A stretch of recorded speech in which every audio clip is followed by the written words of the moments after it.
Hi, everyone. Welcome to this panel. My name is Jillian, and I'm the conference coordinator, and I'm really, really excited to talk about the realities of reality TV. We have a full programming office that's fans of Survivor, so I'm not going to waste any more time talking up here. I would love to bring up our artistic director, Clint Bowie, to the stage.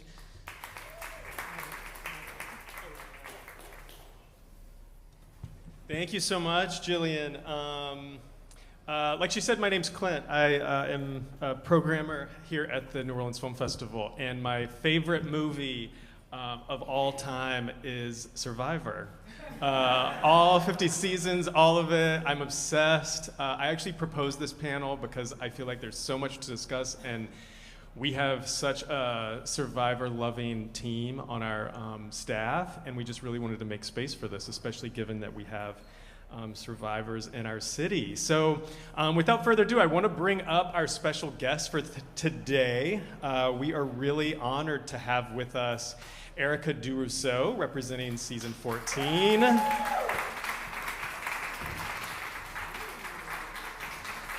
have a seat.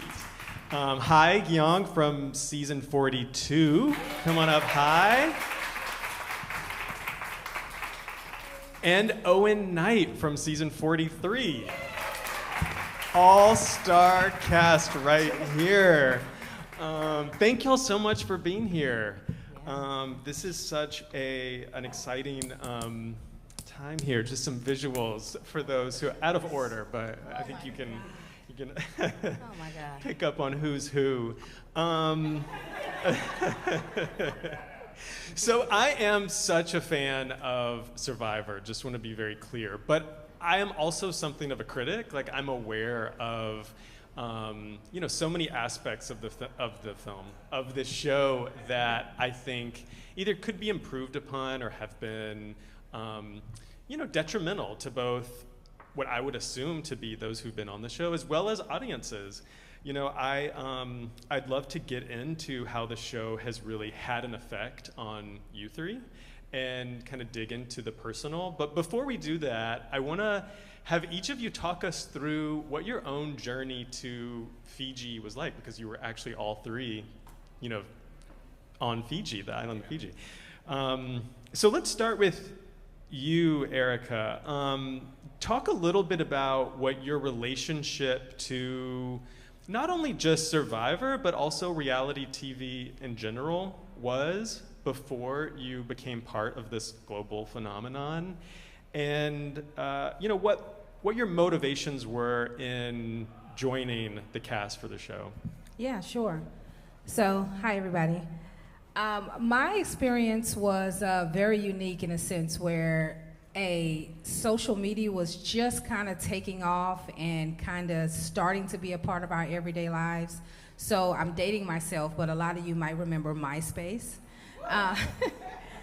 So I first learned about the show when social media got to popping.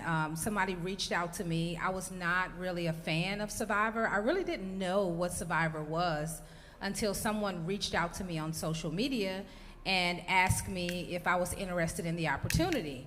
And so before that, reality TV wasn't a real big thing, right, besides Real World and MTV and things like that. So I wasn't really in the mix of reality TV. I graduated from college, working, and getting the opportunity to be involved with Survivor, and I didn't really know what it was about, and for it to have happened so quickly, the entire process with me talking to and talking about being on the show, as opposed to the first day hopping off the boat in the water, was a very, very short period of time.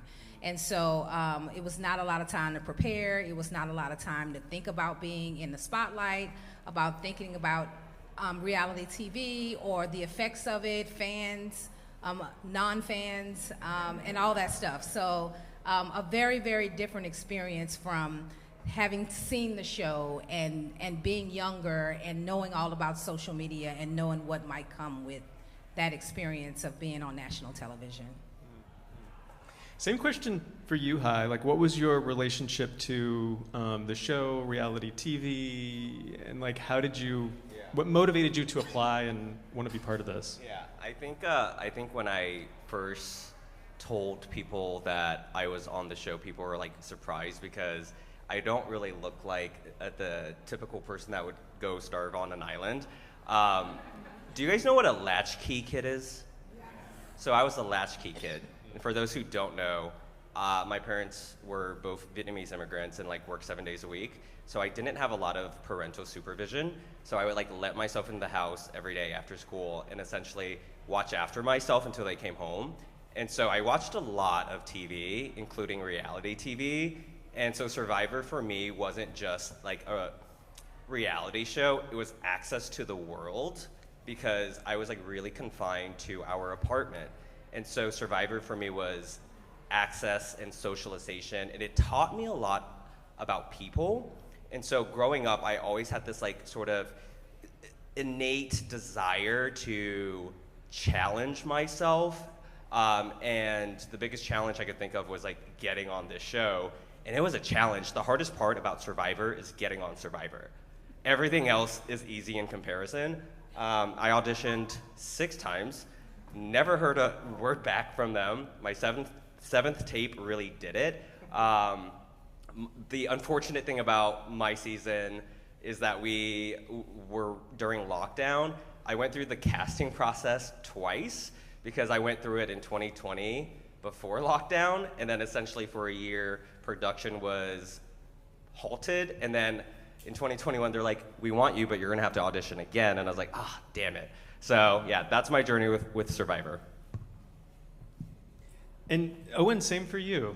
Yeah, so growing up, we did not have cable, so Survivor was really the only reality show that I watched, and that and Jeopardy were like the go-to in my household. I'm an only child, so me and my parents, we'd just sit there, we'd watch, and I remember it was my grandma who had suggested that we check out Survivor, and I loved to swim. I was, it came out when I was, I think, 8 or 9, so I was obsessed with the challenges, and I didn't fully understand the depth of the strategy of the show, and then I found it again later. So actually, Erica's season was the last one I had watched live, and then I was on a flight for work for Millennials versus Gen X, and I did the classic, like, oh, Survivor's still on?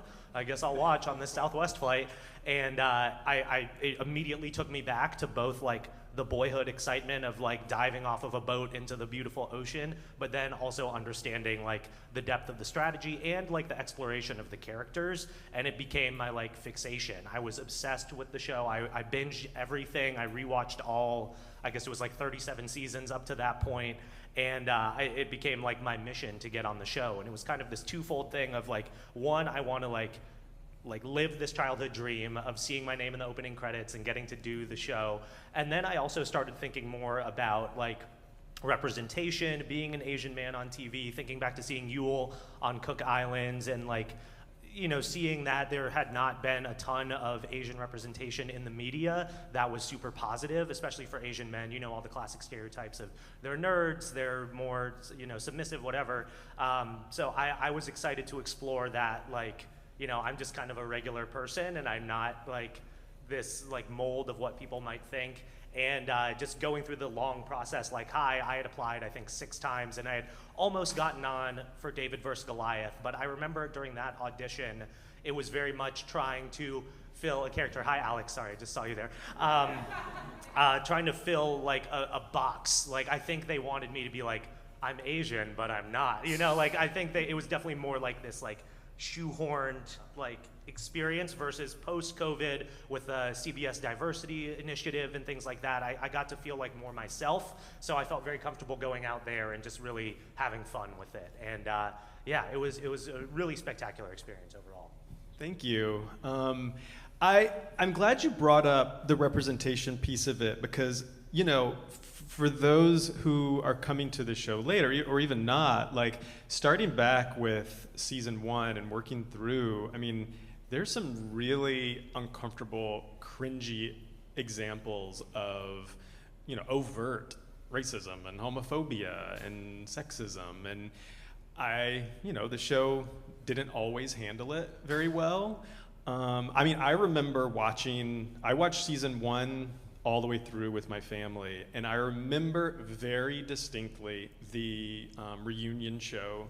And Rudy, who was a beloved older character, made some really negative comments about Richard Hatch, who was the winner, who was gay, said something about queers. And I was with my family, and for someone who was in the very complicated process of coming out, I mean, that stings really hard. I'm getting personal here, but I say that because, you know, those representations that we see really impact us all. And so this show, due to its complicated nature with representation in particular, you know, there were seasons where there were no Black players, no Asian players, and when there were, they were one or two. And this was, you know, before your season, Erica, you know, I think, and actually for all three of you, you came to the show at times in the show's history where they were really leaning into intentionally casting more diverse players. So your seasons were somewhat anomalous relative to everything that came before. And so knowing that, like going into the show, and maybe this is different for you, Erica, because you were a little less familiar with it, but how were you thinking about representation? How were you thinking about how your identity might be reflected or represented in the show, how it might affect your gameplay, how it might affect how you're being portrayed in the edit? Was that something you were thinking about at all as individuals of color who were going onto a show that had not historically embraced representation on screen? Anyone can start, but I'm just curious about how that might have played into your thinking before you joined. I'll start. So I mentioned earlier that the process for me was really short because I was recruited for the show and I didn't really know anything about it beforehand. I did not have a lot of time to prepare mentally to be a strong player, a strong mental player. I was very physically strong. I was very active, but before that, didn't really have an opportunity. It was just kind of like there was this thing here, and knowing what it was and then digging a little bit deeper with the little bit of time I had, it was just an amazing opportunity, right? So I didn't have a lot of time to dig a little deeper and say, what do I want to be on the show? How do I want to look? What do I want my relationships on the show to be, to be about? How long do I want to stay? Do I want to win $1 million, right? And so it wasn't until I really got in the mix, because from the time, like I said, from the time I learned about Survivor until I actually stepped off the boat, it was probably about 4 weeks. And so, wow. Yeah. So I was discovered. Someone reached out to me on social media. I had a conversation. I sent in a video the next day. A couple of days later, I was in LA going through the final process. And then a couple of weeks later, we were on the boat and on a plane and in Fiji. That is so incredible. It was a really hard time once I got there, and the shock of like no food, no mental preparation, really. It really wasn't about the food and the sleep. It was really about the mental preparation that I had not done. And then I found myself going through these instances where I started to regret things that I said, and how am I gonna look? Am I gonna be the angry Black woman? Have I said too much? I don't know what to say in this instance. Oh, I got too angry at that. Oh, I said too much. And I was thinking through all of that in real time.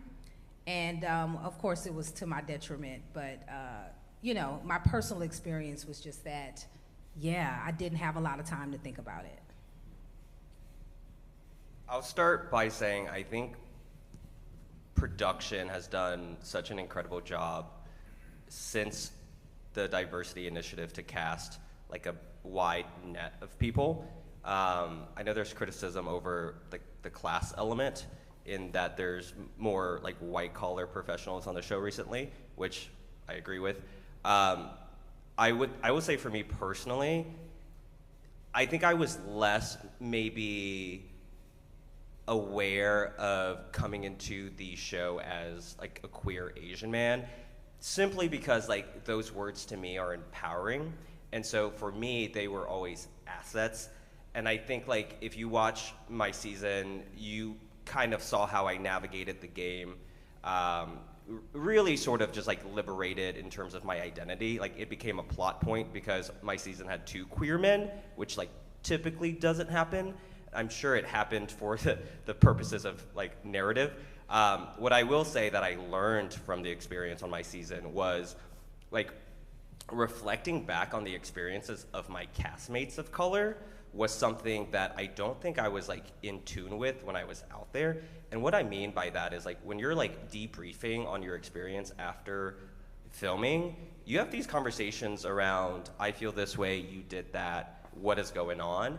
And so what like I don't think I've ever talked about this publicly, but like one of like my deepest moments of shame was realizing like how I had intentionally isolated one of my castmates and like closest friend at the time, Chanel, who at a certain point I lost trust in her, and for no other reason than purely strategic gameplay, I iced her out of all conversations.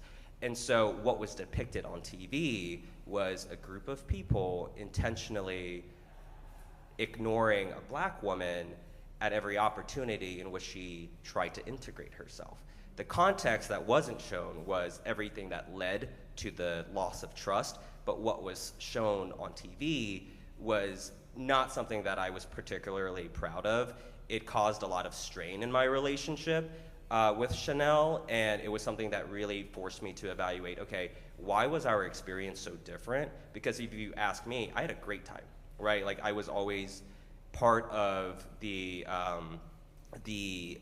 strategizing because I had the ability to connect with people, but that wasn't like apparent for everyone.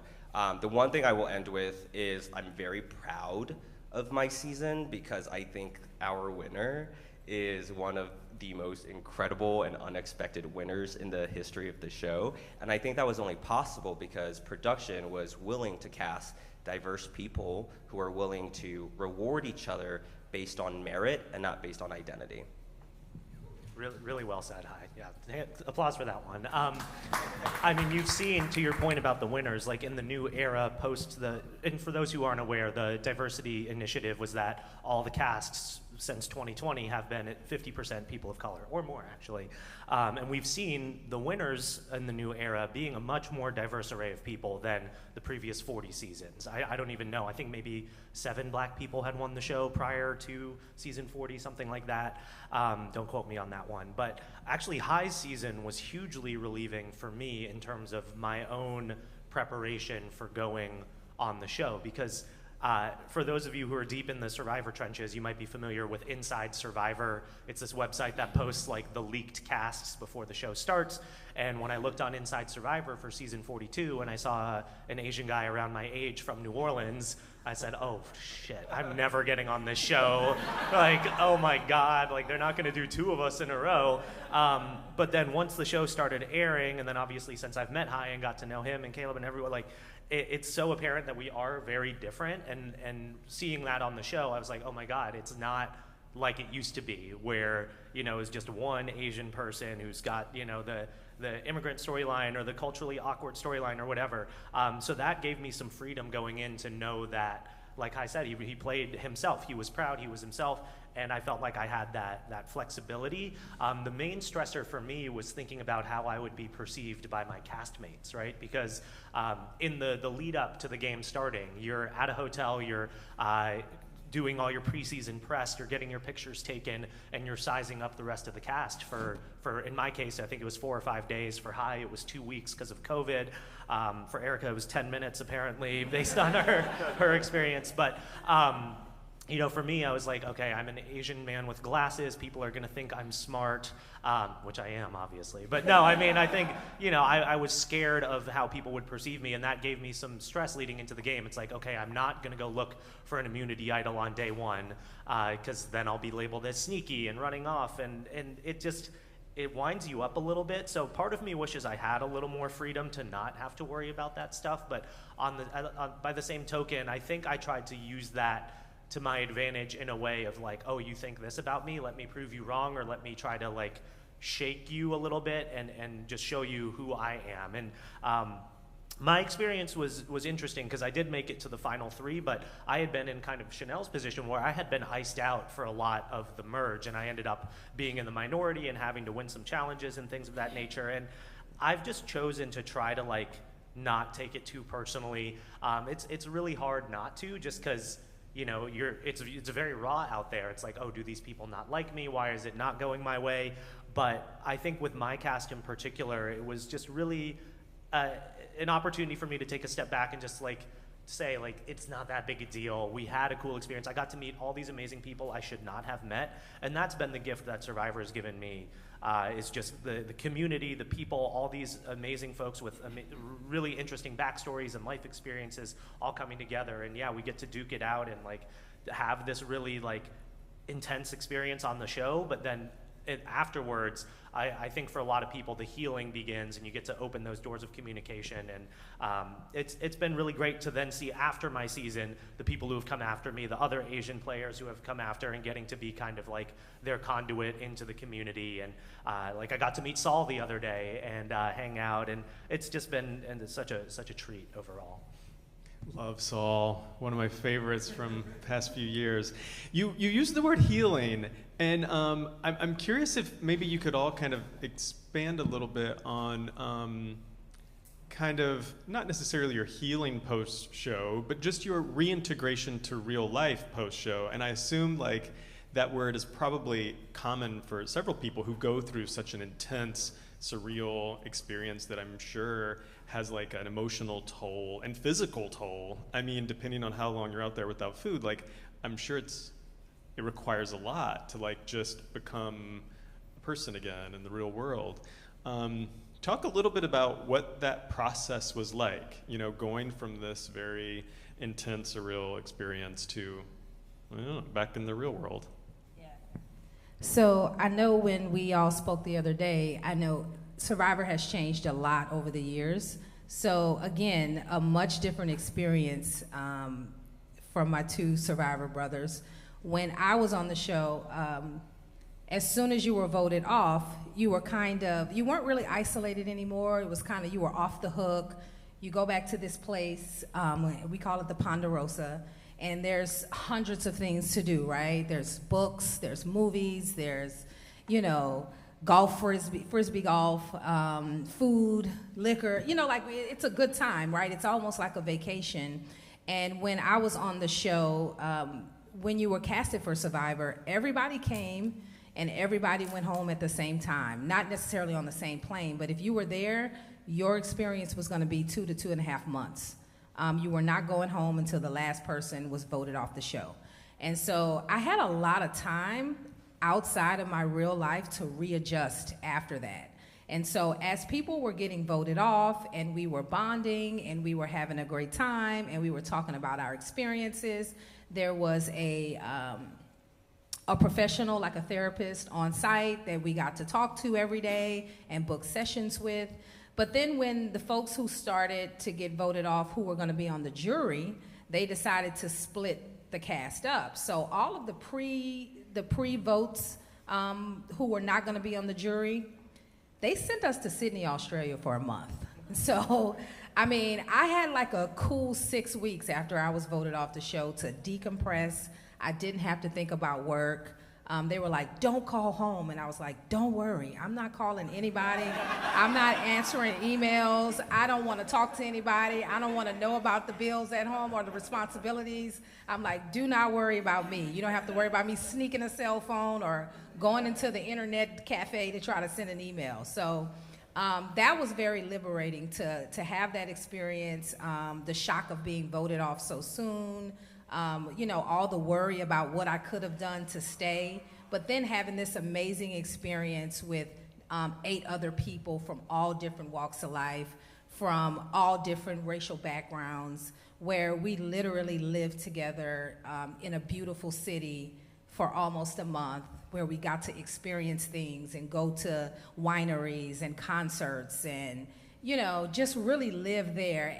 And really after that, that was the crash for me, like coming back to the States and integrating back into work and dealing with the minutia of what's going on in the office after I've been in Sydney, Australia for a month, right? And talking to people and getting to know people of other cultures and getting to know the culture in Australia.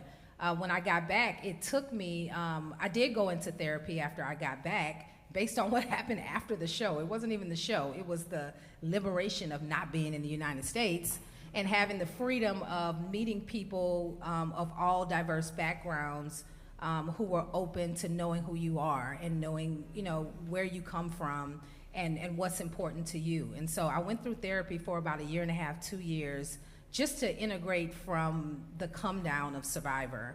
But it was definitely an experience that I needed to kind of separate from the real world, right? The real life of going to work every day or having a kid or, you know, just dealing with family issues. Like, it's something that I really had to focus on and separate after Survivor. Damn. Yeah. I mean, okay, so this is a safe space. What you said about the come down is precisely how I would describe, like, post-Survivor. It's a drug. It's addicting. Like, the dopamine of the entire experience is just, like, addicting. You, like, getting on the show, fun, addicting. Watching it back, bad time, addicting. Criticism online, attention online, invites, parties, travel, trips, addicting. And people get sucked up in it. And I got sucked up in it for a year or two afterwards. So it took up, like, a significant amount of, like, my personal time and my mental capacity. Like, for the year I went through casting, for the year I filmed and watched my season, and then for, like, the 2 years after, just trying to stay in the community. And I think this is, like, I don't know if it was like that during Fiji, but, like, New Era Survivor, like, it almost comes with, like, this expectation of participation even years after you're done, and no one's making you, but again, that dopamine addiction is so strong. And so for me, reintegration into society was really slow. And I say this, like, lovingly, but, like, almost crippling, where I, like, forgot a lot of my personal sort of goals and ambition that I had before Survivor, because you get lost in the sauce, for sure. And so for me, integration into society was very recently, over, like, the last 2 years, where I really had to put up boundaries for what I was willing to participate in. Like, this, lovely, fun, easy, safe, but, like, there are events that people throw to, like, allow proximity to fans, and, like, those are not always safe spaces, right? And so for me, integration really looks like setting boundaries and making sure that you can dissociate from this wonderful experience and, like, having some semblance of reality. Yeah, some of those parties can get pretty intense, and there's some where they, like, sell, like, the VIP package, and then all of a sudden there's people, like, at the Survivor only pregame or whatever, and then there's people there like and you want to be nice, but then sometimes their relationship to personal space is different than yours. But anyway, it's interesting, Erica, to hear your perspective, because it's funny, because, like, I sound like such a weenie when I complain about this, but as someone who made the final 3, I was at Final Tribal on Friday night, and I was back at work on Tuesday. And I will tell you, it is hard to give a shit about your expense reports 3 days after you lost $1 million. Like, I got back, my inbox, I had set up the most intricate out-of-office reply you've ever seen. Like, I basically said, leave me alone, I'm not responding to your emails, here's 1 million links. But then I had to deal with, like, all this leftover work, and I'm just sitting there, I'm like, what am I doing? Like, I truly do not care at all about any of this. And it's funny that one of my coworkers is here, because I think some of that energy has you know, metastasized into current day. But it is it is whiplash. And thankfully CBS, they do now, like, the therapist that was on site, you do have some appointments with them afterwards. Dr. Veronica was mine, she was lovely, but it is weird, just the whiplash of going from the game to not. I remember the first day I was home. First of all, I kept a sandwich I had picked up at the airport in Fiji for 36 hours on the journey home, and Sammy was like, my wife was like, what are you doing with that? And I was like, oh, I might eat it later. Like, you never know if you need a sandwich. Like, you might need food later. She's like, throw it away. I was like, I don't know. And then also that day, I just remember with her just feeling like, I was like, what are you not telling me? Like, I can tell you actually mean this. Like, we have to go. And I think it wasn't like necessarily the distrust, but I think people don't realize the strategy that happens after an immunity challenge from the time you go to tribal could be as little as like 3 hours.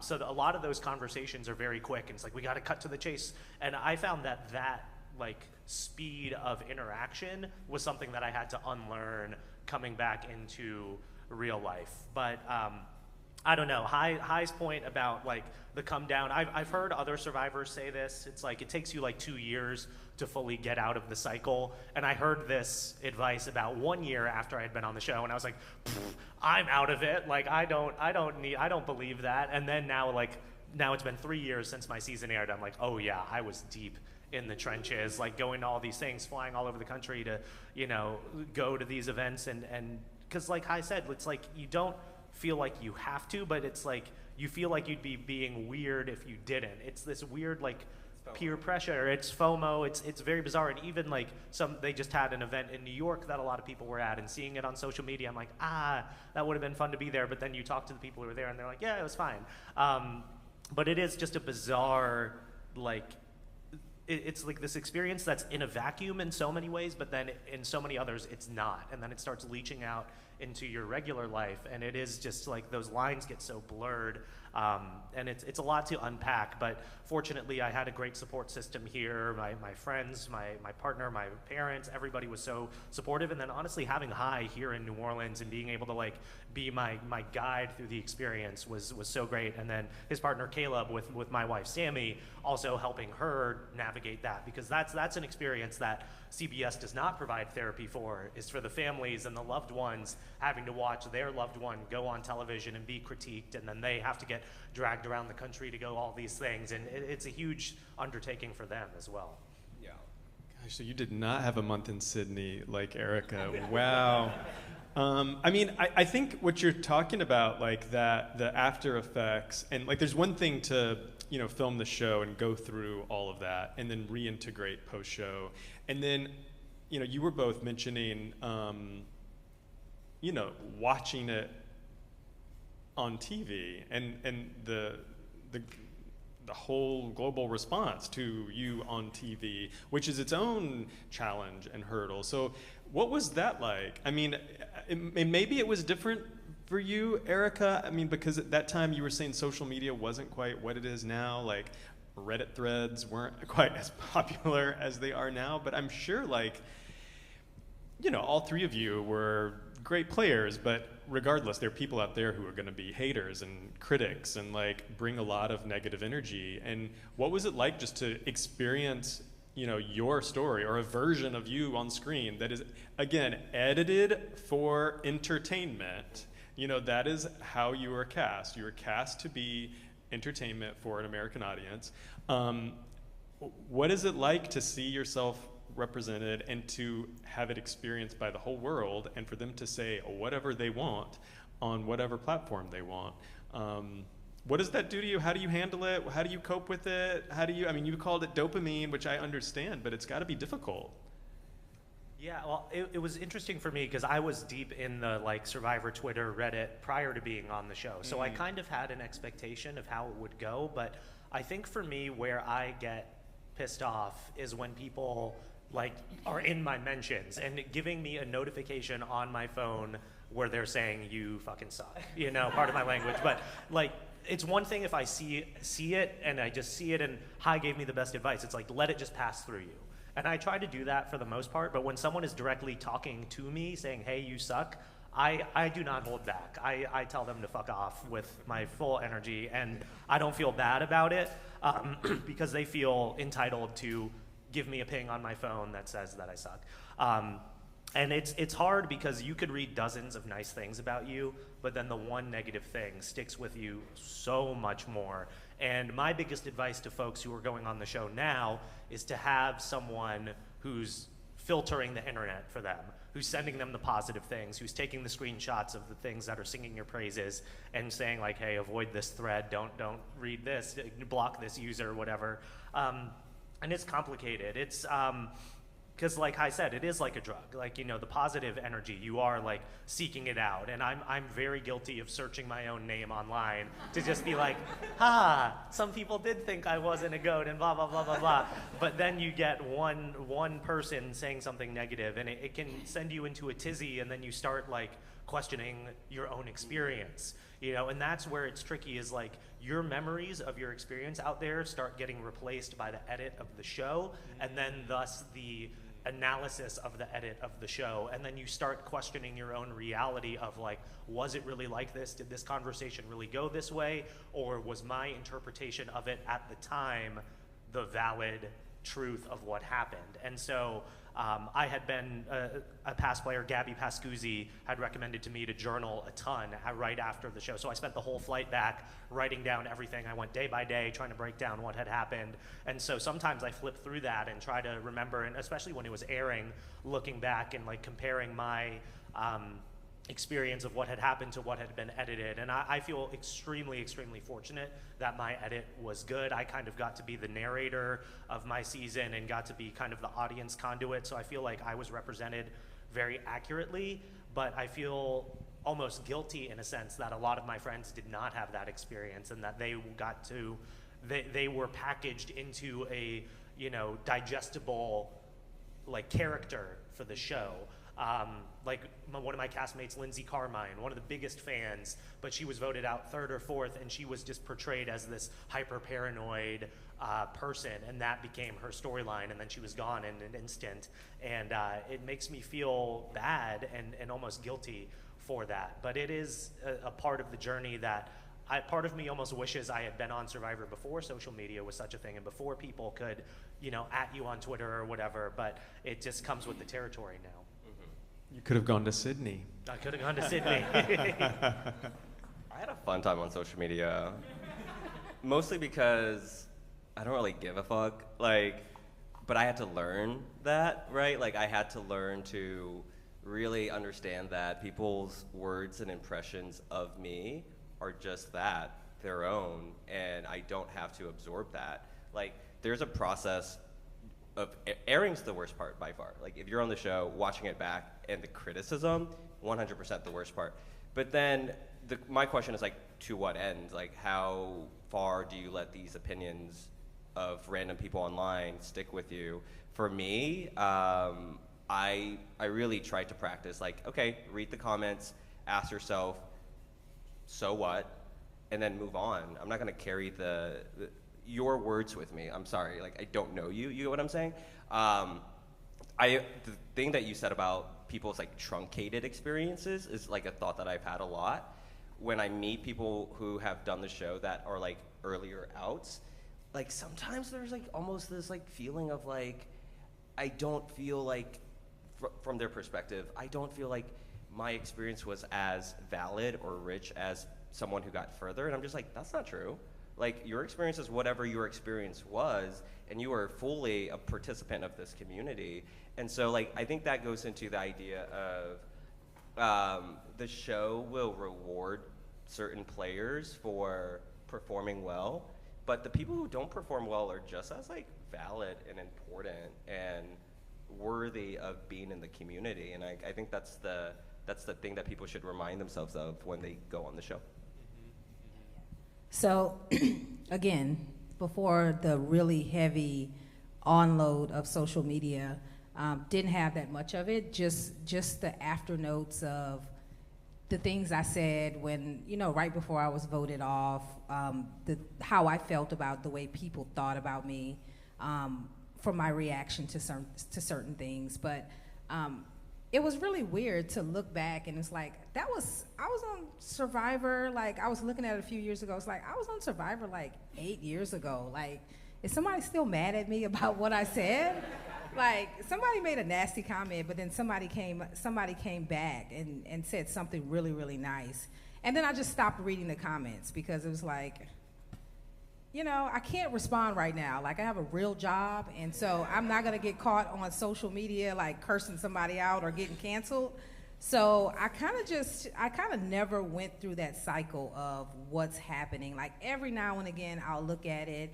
I know when something's going on with Survivor because I start getting all these friend requests, or people start adding me on social media, and I'm like, oh, something big in the Survivor community is going on, because they dug all the way back to season 14 and found me. So yeah, but I mean, my overall experience with it has been mostly positive. People suck. Some people suck. You know, people just, they want a reaction. A lot of those people want to be on the show. They've followed the show for years and years and years. They want to reach out and touch, and they're finding their own special way to do it. But yeah, overall, very positive, and I would say that for anybody wanting to get on the show, or even the participants, or, you know, previous survivors, take it all in stride. I mean, you know, you're in this spotlight, in this amazing space for a short period of time, and there's no need to let somebody water it down with nasty personal comments that have nothing to do with who you are. Yeah. And you know, I mean, you talked about the hardest thing being when it airs. I'm sure that's really difficult, but the reality is this lives on Paramount Plus indefinitely. So, you know, people are coming to your show. People are watching Fiji now for the first time. They're watching y'all for the first time. So I'm sure it's like, you know, still these comments are newly popping up throughout. So I can only imagine what that's like. But what we're gonna do now is we've got some paper in the back, and we're gonna ask you to each vote someone off the stage. I'm kidding. To re-traumatize us. Totally kidding. But I do want to give space for folks in the audience to ask questions. It's a small enough crowd here that I feel like we can just kind of roam around if y'all are open to it. We've got some more time left. We really do have a box in the back with paper, and we were going to have people submit their questions into the box, but I feel like just given time, we should probably just, raise your hand if you have something to say. Please try to keep your questions as on topic as possible, kind of in the spirit of what the panel is about. But yes, Jillian with the roving mic. I'm gonna come around. I do want to apologize for not mentioning the box in the back in the intro. I completely forgot. But you are welcome to leave little love notes for our panelists or moderator, and still make use of the box, because it does look really cute back there. Thank you. Hi, so Owen, you were talking about the idea of whiplash, and I made me think, because I remember, you know, that at that reunion, like right after, like I remember your experience there. I would imagine you speak this better than I could. Was very difficult. Like, you have to do this live reunion right there on the spot. And I was actually thinking about that moment recently, because on this most recent episode, it was Jawan who was talking about how he doesn't totally feel comfortable speaking publicly all the time. And so I guess I wanted to ask all of you, like, the actual experience of being on camera, like during some of these moments, like, what is that like? I feel like the show has peeled the curtain back more and more to like talk about the fact that this is a show, you know? So obviously there's like the strategy, there's all these things we're talking about, but like the actual experience of going through some of these things on camera, I'm just curious if you could speak to that a little bit more. Yeah, definitely. That's a great question, especially in the spirit of this being a film festival. I think it harkened for me back to being in class and getting called on and being like, oh my God, I don't know the answer to this World War II question. And it's this weird pressure, like Jawan was talking about in the most recent episode, to perform, right? Because you do feel this inherent pressure to be entertaining and to say, like, they cast me for a reason. I like to think I'm a decent orator. I need to give Jeff something good here. But then in the moment, you're just like, I can't think of anything. Or at tribal council, you're trying to pay attention. Or in my case, I was shaking in my boots. Yeah, like worried about getting voted out. But in the day-to-day on the beach, you'd be shocked at how quickly the cameras, you don't feel them. I distinctly remember the first couple days, like imagine Clint's the cameraman, Hi and I are talking. I'm constantly like looking over, like, and just you feel the presence of the lens on you, but then eventually for me, it just stopped and you almost forget that it's there. But I will never forget riding on the boats to the beach at the very beginning and just seeing the entire wall of camera. You see Jeff standing there waiting for you, and then there's like, it feels like 600 people behind him, all looking at you. And that was the big, like, oh my God, I'm on Survivor moment for me. But overall, it is bizarre. And you forget they're there until, like, you're talking too quietly and they boonk you with a boom mic or something. And then you're like, oh yeah, this is a television show.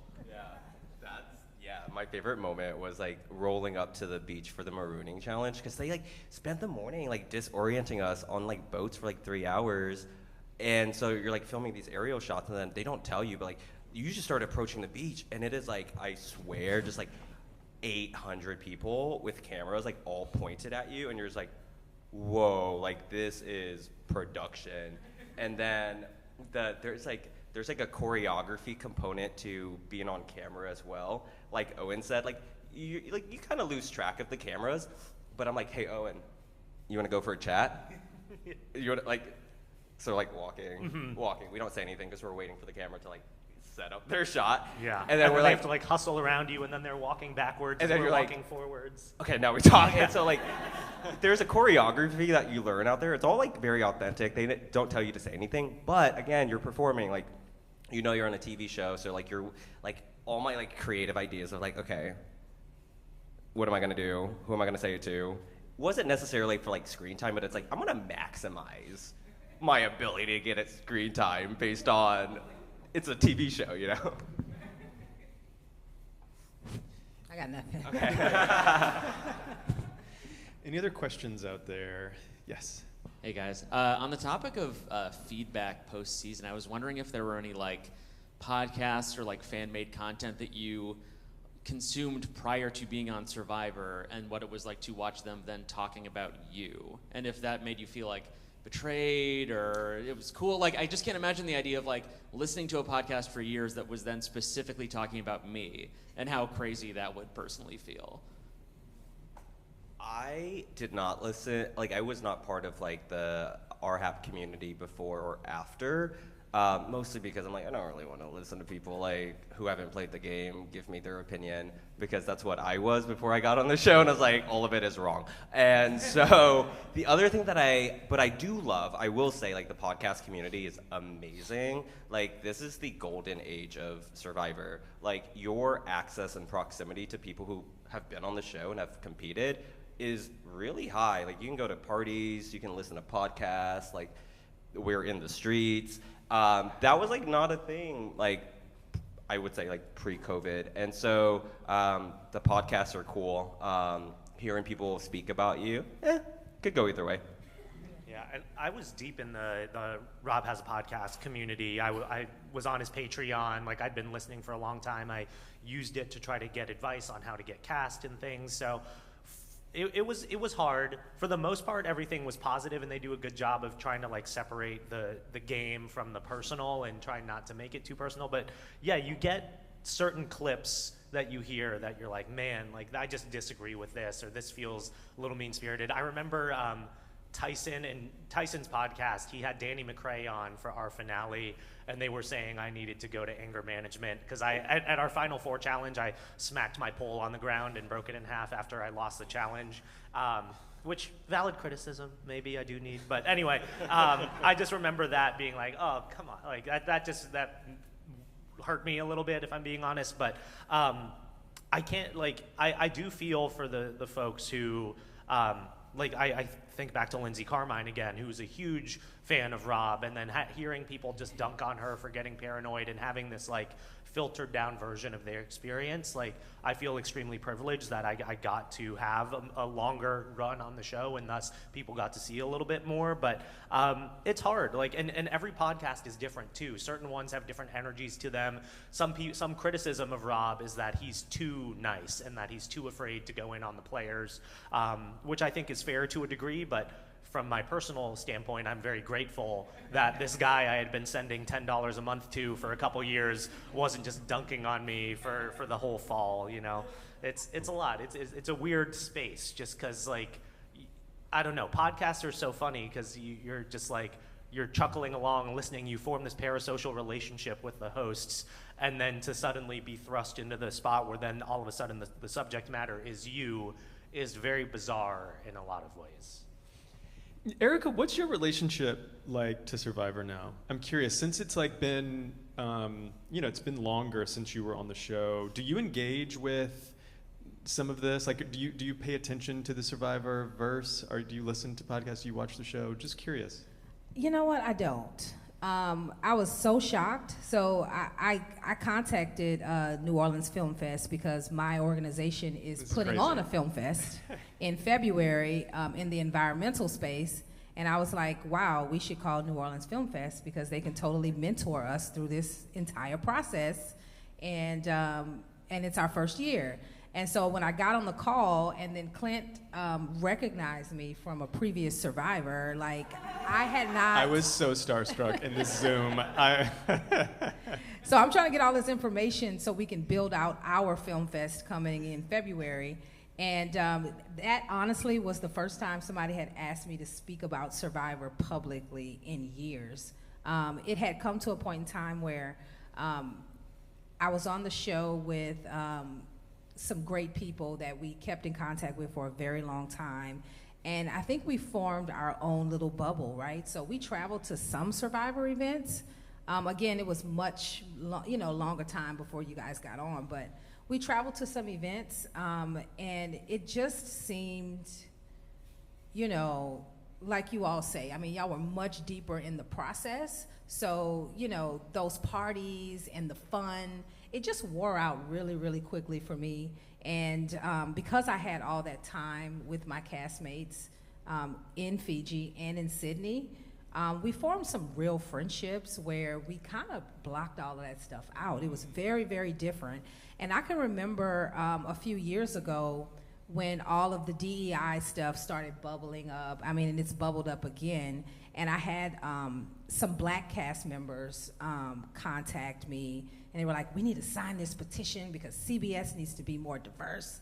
And I was really out of the loop. I was like, oh my goodness, I have not been on the Survivor circuit. This is, I just really took a point going through therapy after I had gotten back for about a year and a half to really appreciate what the experience was, to hold it close to my heart.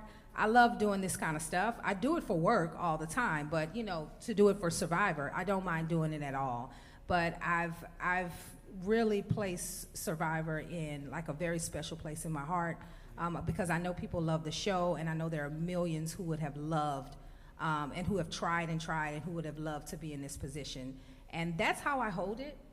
I don't take the negative with it, and I didn't necessarily continue following it, right? It was a couple of other places where it was like, oh, I might go, and a couple of other invites to New York. And after I stopped coming, the invites stopped coming, and I was fine with that. It was just other stuff to do. I just have to ask, are you in touch with Earl? I am not. Really? One of my favorite winners, and I think it's kind of surprising that he's not been re-engaged. And I don't understand the politics of who gets asked back and whatnot, but just surprising that he's not been as present in the, some of the Survivor community. Yeah. Anyway, just had to ask. I haven't seen. Also, Earl in you two years. were such you seem to be really close in some of your first couple of episodes, and then absolutely. So when he got banished, Yeah. that's when they got rid of me. As soon as my protection left, yeah, it's a they shame. voted me off. Other questions out there? Yes. Well, I have two questions. Well, one's more of a thought for Erica, and then I have a question for everyone. Being familiar with the work that you do, I sort of was percolating this thought with this current season. A few episodes ago, there was a snake bite incident, and someone got medevaced. And it made me think, now that the show is sort of permanently on Fiji and have this long-running production, I was thinking, we don't see incidences where people are getting bit by things. And it made me really think about the impact and footprint that a long-standing production has on the island. And it makes me really curious about how, if there's been any ecological changes with the wildlife and the plant life there, because we don't see them interacting with wildlife as much. I'm like, oh, the snake was just here. It probably lives there. Why haven't we seen these instances before? So I've been kind of curious about if you have any thoughts about how something something as large as Survivor can kind of change the shape of life on Fiji? Yeah, that makes a lot of sense. So I think when they were skipping around and going to different places, that's what people like the back end of the show. They're there months before. They are setting up. They might be planting a couple of extra trees so we can have shade. They might be making sure, there's fruit and vegetation around for us to pick. I mean, they are really scouting the area out. And I'm pretty sure if they have been and, are still in Fiji, it's definitely affecting, like, the space around it. Because, even if they were there for just a season, they are really going there and changing the ecology there by planting things and moving things around and trying to make things safer. And just FYI, we have a really huge first aid kit behind the scenes. There's stuff there for us. And my second question for everyone is, you sort of spoke on this already, but just the idea of recognizing that you're entering a juggernaut where you have no control of how you're being perceived. So how do you reconcile knowing that and sort of throwing that away so you can just like be yourself? Like what advice would you give for someone reconciling knowing that you won't control how people see you, but then just knowing that you're just going to be yourself anyway, and how can you not let those ideas hold you back? Yeah, I mean, my advice is just like lean into it. People are gonna have an opinion of you regardless if you're the nicest person in the world or if you're like the worst person in the world. Like, people are gonna have like polarizing opinions. So like, just ask yourself, like, someone could sit at home and think you're like the worst person in the world, but does that thought have any bearing on you? No. So just like be whatever version of yourself and like lean into it. Like, have a little fun, be a little mischievous, like be a little bad. Like, this is like the only time that I can, like, this show is the only thing that I can think of where you're rewarded for poor behavior. Like, and so like, if you're signing up for this show, like, be bad, like, have fun. I mean, that's what I would say too. I mean, that's spot on. I mean, people watch Survivor because of the grittiness, because of the undercuts, because of the sneakiness of it all, and who's the biggest villain, and who's the the hero who's gonna come out of it, and who did it the right way. So I mean, and it's like that in life, right? Like, whenever you want something, or you're playing the game, and not playing the game does not exclude you from the game. So, and that's here, and that's on Survivor as well. So you be who you are, you get through the game, you get what you need out of it, and you try to do it in the best way possible. Unless you're on Survivor, then you do what you need to do to win. And for me, mentally, I tried to think of it as like the cost of admission, almost, right? Like, you think, I'm getting a 1 in 18 shot at $1 million, I'm getting to be a part of my favorite television show, and am I okay with, if I were to be voted out first and get mocked for years and years, could the experience that I have still be worth it? And for me, I think part of what helped me finally get cast was like feeling a lot more free in that, and feeling like I was ready, regardless of the outcome, to go and take this on and like roll the dice in a sense, and bet on myself that I could do better than crashing out in the first episode.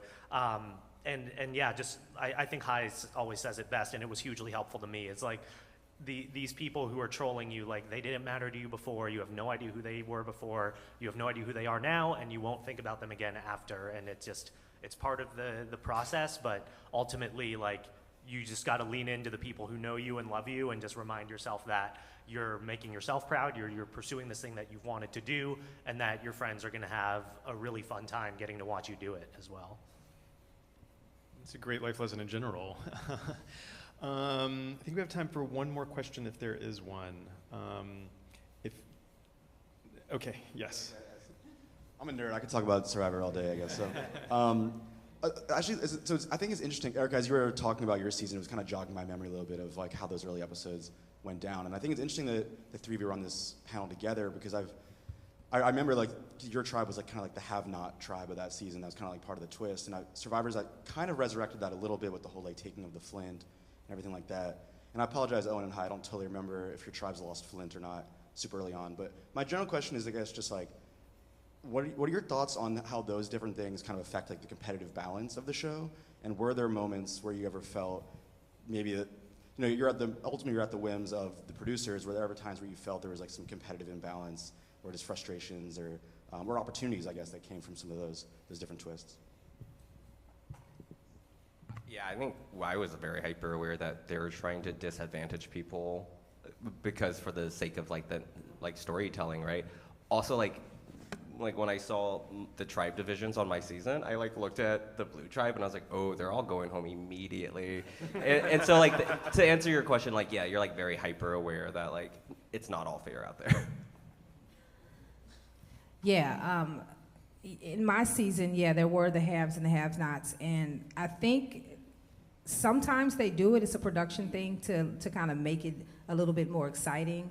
But no, we were like really hungry and really tired and really without anything, and then lost challenge after challenge. Just got weaker and weaker. But yeah, I was long gone. I was sitting by the beach in Fiji, and that was going on. Yeah, I think Hai's point about the tribe composition is one of the processes that's most interesting to me. Like, I would pay money to go into the production room and like be there as they like have our faces on the board and try to decide, how do you not put Jonathan Young and Zach Wartenberger on the same tribe to balance out the muscle on Hai's season, right? And in the new era, we've seen a lot of the disaster tribes, where a group just keeps losing and losing. And I think part of it is getting their flint taken away, not being able to have a fire. It's really detrimental to morale and whatnot.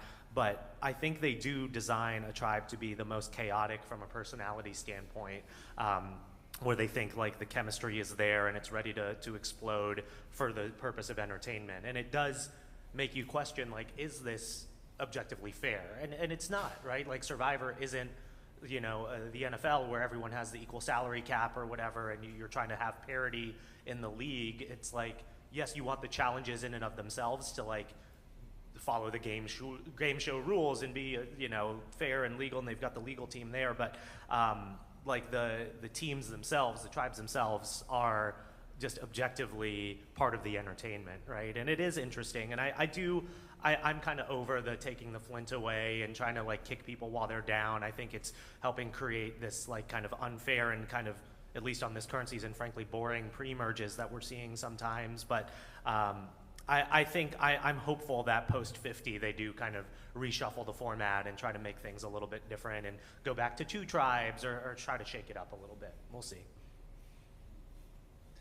Well, getting to notice that we're at time, but just wanted to say thank you all for sharing your stories with us and being part of this. I could talk about this all day, like you. I mean, and hopefully we have a little time if y'all are willing to kind of hang out over in the lobby to have some other conversations. But we will need to exit the stage. Thank you all for showing up for this and being part of the festival. Thank you. And yeah, thank y'all so much.